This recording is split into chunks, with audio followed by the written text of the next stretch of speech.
Assalamualaikum warahmatullahi wabarakatuh. Pada video kali ini kita akan membahas sedikit tentang kebohongan. Apa itu kebohongan?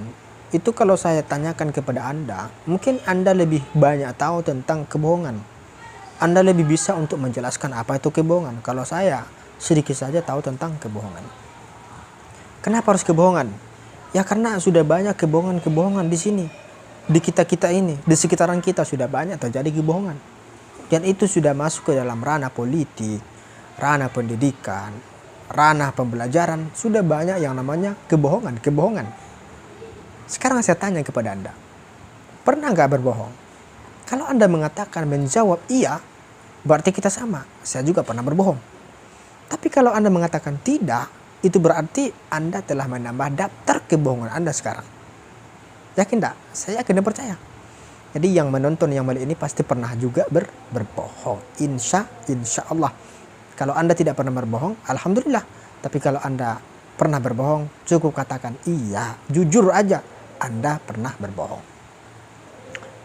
Kenapa begitu? Kenapa kebohongan itu? Ya, kalau saya katakan kebohongan itu sangat masuk sekali ke dalam ranah kehidupan kita. Sudah membudaya, sudah mendarah daging. Padahal kalau saya tanya, tahu nggak kalau kebohongan itu sesuatu yang tidak baik, sesuatu yang tak terpuji, sesuatu yang buruk? Pasti semua orang itu mengatakan iya betul. Yang namanya kebohongan itu ya adalah sebuah kejelekan, tidak bagus. Kenapa? Kalau seandainya Anda dibohongi, bagaimana rasanya? Nggak enak kan? Kalau Anda dibohongi, Anda tidak pasti tidak enak. Tapi kalau Anda berbohong kepada orang lain, enak nggak? Kalau Anda mengatakan enak, berarti itu sudah menjadi kebiasaan Anda. Kenapa kebohongan itu sangat, ya kalau saya katakan sangat masuk sekali ke dalam kehidupan? Dikarenakan kita itu sudah membudayakan bohong itu sejak mungkin dari kita kecil. Baik sebagai orang tua pernah juga berbohong kepada anaknya, anaknya juga pernah berbohong kepada orang tuanya. Begitu juga dengan neneknya, begitu juga dengan kakeknya.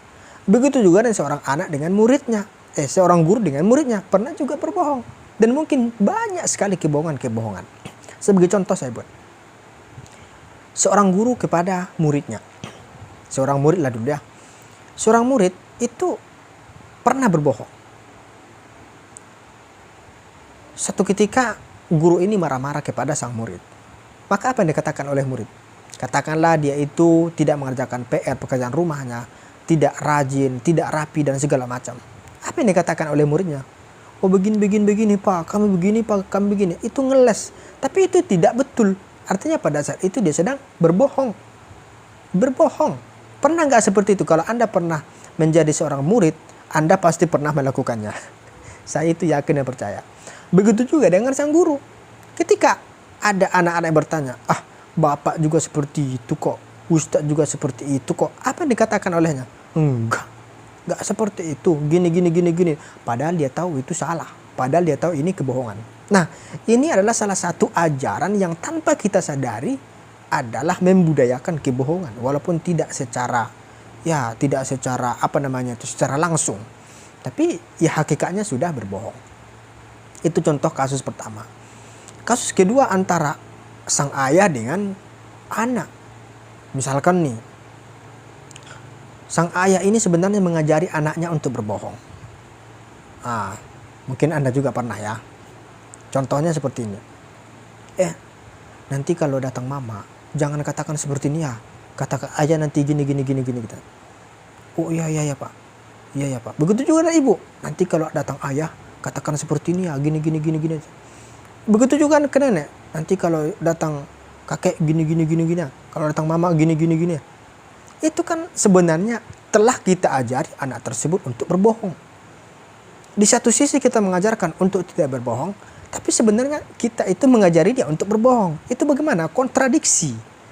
Jadi pada saat itu dia itu masuk ke dalam ranah pikirannya. Oh iya ya, ternyata berbohong itu adalah cara yang paling aman untuk mengamankan diri ketika berada di dalam kesulitan.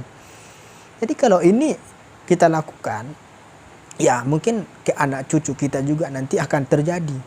Jadi saran saya kalau Anda sadar bahwa itu kesalahan, ya cukup Anda sadar saja dulu. Sadari dulu kalau itu sebuah kesalahan.